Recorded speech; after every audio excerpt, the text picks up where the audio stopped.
Assalamualaikum warahmatullahi wabarakatuh. Allahumma shalli ala sayyidina Muhammad wa ala ali sayyidina Muhammad. Alhamdulillah pemirsa, salam jumpa kembali di program Kabar Petang edisi Senin 30 Agustus 2021 bersama saya Fauzi Ihsan Jabir. Insya Allah dalam beberapa menit ke depan kita akan membaca dan menelaah berita paling menarik hari ini dan dengan narasumber yang berkompeten di bidangnya dan tentunya dalam sudut pandang Islam. Inilah Kabar Petang selengkapnya.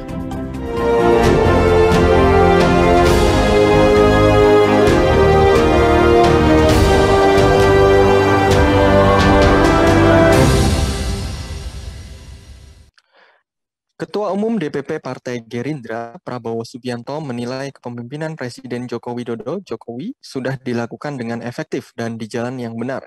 Hal itu disampaikan Prabowo saat pertemuan antara Presiden Jokowi dengan para pimpinan parpol koalisi pada 25 Agustus lalu, saat pertemuan antara Presiden dengan para pimpinan partai politik koalisi di Istana Negara, yang videonya diunggah di akun YouTube Sekretariat Presiden Sabtu 28 Agustus 2021.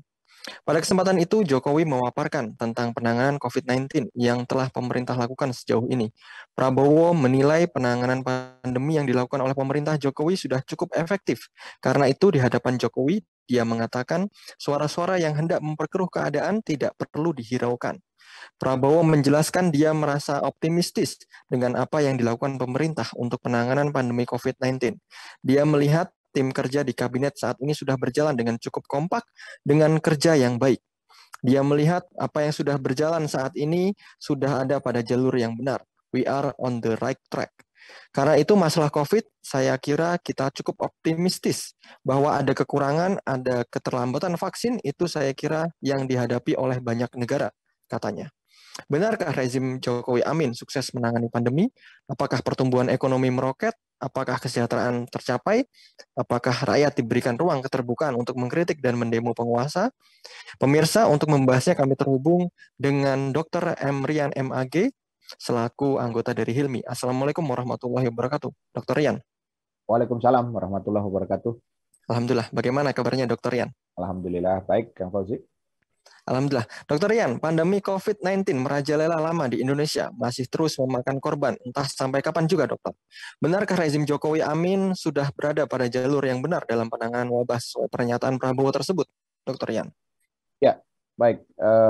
Kalau kita lihat dari sisi alat ukurnya, tentu bisa berbeda-beda ya. Tetapi kalau kita lihat saja secara umum, ya, dengan ukuran kesejahteraan, ya, keamanan, ya, keadilan, maka sesungguhnya pernyataan-pernyataan tadi itu tidak ada faktanya di lapangan. Kenapa? Karena kesejahteraan kita justru kemudian menurut ukuran Bank Dunia misalnya itu anjlok ya selama masa pandemi ini, gitu ya. Dan juga kemudian kita lihat keamanan ya di berbagai tempat ya, misalnya di daerah Papua misalnya itu justru kemudian banyak sekali ya gerakan-gerakan separatis ya yang justru belum terhandle ya sampai hari ini. Dan kalau kita bicara tentang keadilan, justru kita melihat banyak praktika ketidakadilan yang begitu telanjang ya di depan kita. Misalnya bagaimana kemudian sebagian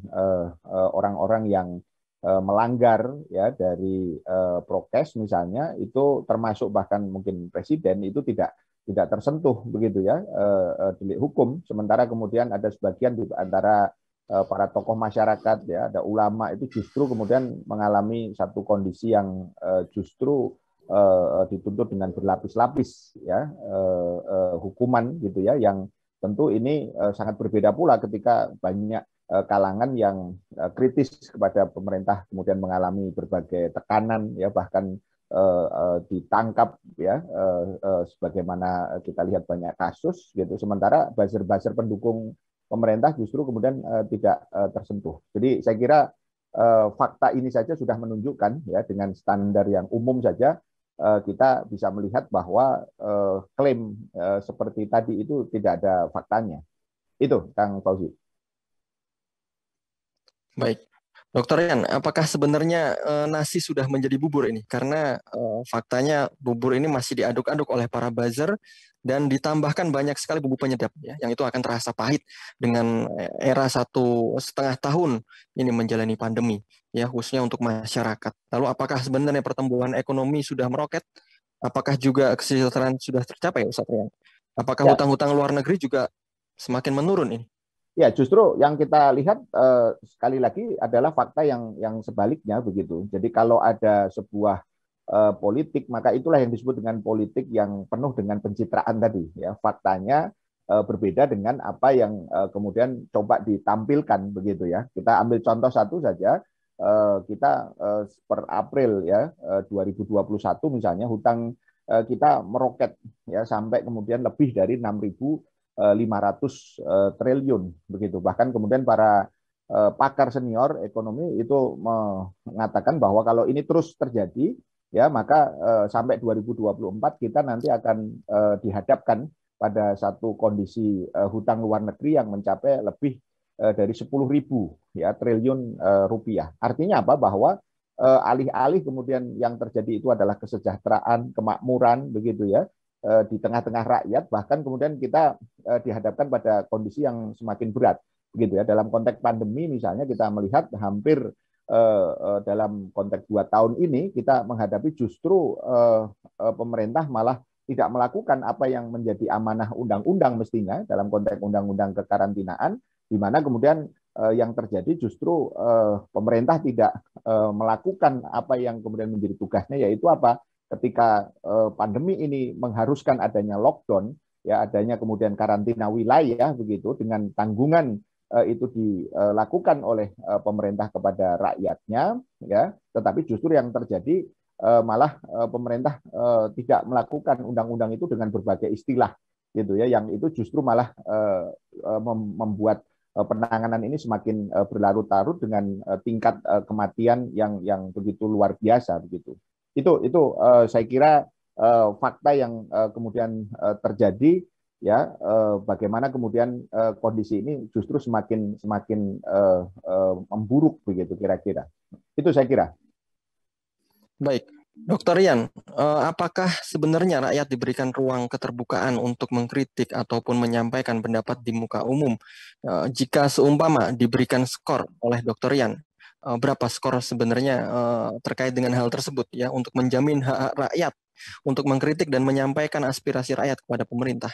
Ya, kita melihat ruang keterbukaan justru semakin tertutup ya. Bagaimana kemudian kita melihat ada sebuah rezim yang seperti ini itu malah takut dengan hal-hal yang sifatnya kritis gitu ya, termasuk bahkan dengan moral begitu ya, dengan apa namanya kritik-kritik yang seperti ini saja takut. Kita tidak membayangkan bagaimana kemudian hak-hak masyarakat yang sekaligus juga kewajiban ya dalam arti memberikan kritik itu adalah sebuah hal yang niscaya di dalam keterbukaan hari ini yang mestinya itu dirawat begitu ya, sehingga dari situ kita bisa melihat bahwa pemerintah akan senantiasa ada di dalam jalur yang benar begitu ya, sehingga kritik itu seharusnya menyehatkan bukan malah ditakuti, apalagi malah ditakut-takuti gitu ya yang ada di situ. Jadi kalau secara sederhana saya berikan skor dari skala 1 sampai 10 saya berikan skor 3 ini untuk keterbukaan dan juga berbagai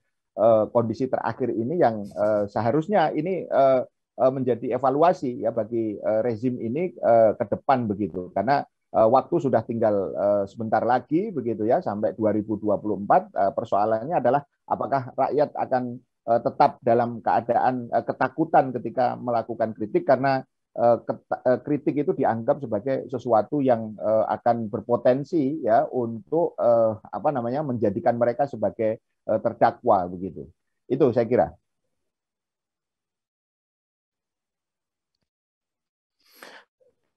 Baik, Dokter Rian, apakah dari uraian tadi bisa disimpulkan ya pemerintahan Jokowi sudah salah jalan dan gagal karena Indonesia menganut sistem presidensial kabinet ya yang dimana penanggung jawab utamanya adalah presiden. Apakah layak sebenarnya rakyat ini meminta pertanggungjawaban kepada Jokowi ya? Ya, bukan hanya saja layak, tapi juga rakyat ini wajib gitu ya untuk meminta pertanggungjawaban ya termasuk kepada rezim sekarang ini dalam konteks ya bagaimana kemudian mereka mengelola berbagai urusan-urusan yang ada di tengah-tengah masyarakat tadi itu. Karena apa? Karena sekali lagi saya ingin menegaskan justru yang terjadi dalam konteks rezim ini maupun juga rezim-rezim yang sebelumnya sebenarnya begitu ya. Negeri ini justru semakin dalam ya tercengkeram ya di dalam apa yang kita sebut sebagai sekulerisme kapitalistik begitu, di mana kemudian negara itu menjadi semakin dikendalikan ya oleh kekuatan-kekuatan oligarki ya yang ujung-ujungnya itu adalah kekuatan-kekuatan swasta tadi mendominasi daripada peran negara begitu ya. Sebagian mengatakan ini adalah sebuah gambaran tentang apa yang disebut dengan corporation state gitu ya. Jadi bagaimana kemudian negara itu akhirnya kemudian lebih dominan ya pihak-pihak ya swasta, kapitalis, pemilik modal dibandingkan mestinya seorang sosok pemimpin yang welas asih yang mengurus rakyatnya tadi itu. Jadi saya ingin tegaskan inilah sebenarnya justru kesalahan terbesar yang sekarang hari ini harus kemudian diingatkan ketika negeri ini yang penuh dengan berbagai potensi baik SDM maupun sumber daya alam itu justru malah semakin terbelenggu di dalam berbagai cengkeraman tadi sekulerisme dan kapitalistik tadi itu. Itu saya kira keadaan ini yang harus betul-betul disadari secara serius agar rakyat ini justru tidak semakin menderita ke depan begitu.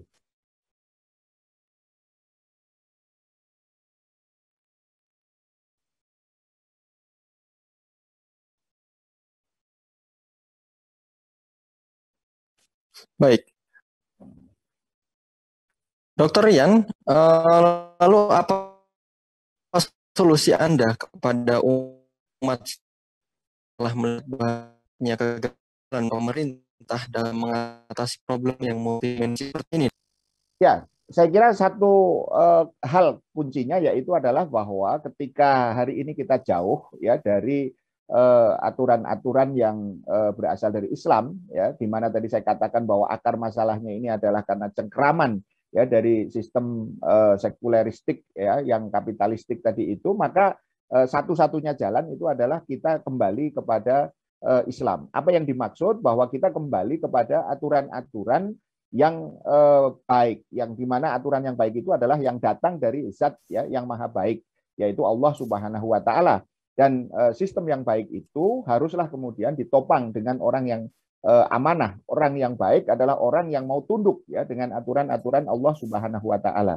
Sehingga dari sini kita bisa melihat bahwa kalau kita ingin melihat kita ada di track yang benar begitu ya. Jadi ini sekali lagi menegaskan bahwa justru kita hari ini tidak ada di track yang benar tadi, maka track yang benar itu adalah kembali kepada aturan-aturan Allah Subhanahu Wa Taala ya dan dilakukan atau disupport dengan orang yang amanah. Saya kira inilah yang kemudian nanti akan menjadi solusi yang fundamental, yang tuntas, komprehensif ya terhadap berbagai kegagalan-kegagalan ya baik di persoalan-persoalan ekonomi, ya keamanan dan juga kemudian ketidakadilan yang ada di negeri ini. Dan inilah pilihan satu-satunya. Tidak lagi kemudian kita justru membiarkan negeri ini semakin dalam ya dicengkeram dengan sekulerisme kapitalistik atau ya kalau ada sebagian yang menginginkan kepada ideologi komunisme misalnya ya itu juga tidak perlu kemudian menjadi pilihan bagi kita semua. Jadi satu hal yaitu adalah Islam dan orang yang kemudian menjalankannya adalah orang yang amanah. Saya kira di situ poin penting yang mesti kemudian kita segera harus lakukan. Terima kasih. Baik, terima kasih kepada Dr. Rian yang sudah menjadi narasumber di program Kabar Petang ini. Terima kasih juga kepada para pemirsa yang sudah menyaksikan. Semoga Anda semua mendapatkan manfaat dan juga ibroh dari program acara Kabar Petang kali ini. Akhirnya, jangan lupa subscribe dan juga like. Sampai ketemu kembali di program yang sama, di waktu yang sama. Saya Fauzi Sanjabir, mohon undur diri bersama kru yang bertugas. Wassalamualaikum warahmatullahi wabarakatuh.